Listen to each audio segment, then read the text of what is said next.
Kako ste zadovoljni z ljubljanskim koncertom? Izvrstno, super.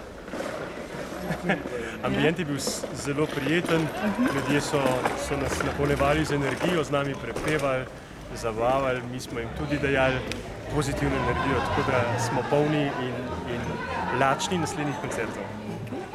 Sredi tedna sta bila menda vsaj dva od vas prehlajena. Kako lahko recept zaupate, kako ste tako hitro ozdraveli?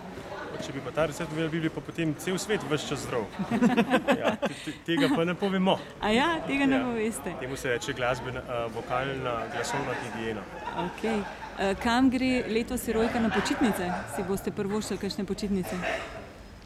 Ja, še nismo tako daleč. To se vedno v zadnjem trenutku odločamo, tako da še mene zanima, kje bom. In potem, ko se spet dobimo, si povemo, kje smo bili. Aha, ne greste skupaj. Nikoli naprej povemo. Mi imamo zdaj ta trenutek, ko se z vami pogovarjamo, dopust. Se je že dopust začel? Ja, tako. No, potem vas pa ne bom več motila. Hvala lepa. Hvala lepa, srečno, naslednjič. Srečno.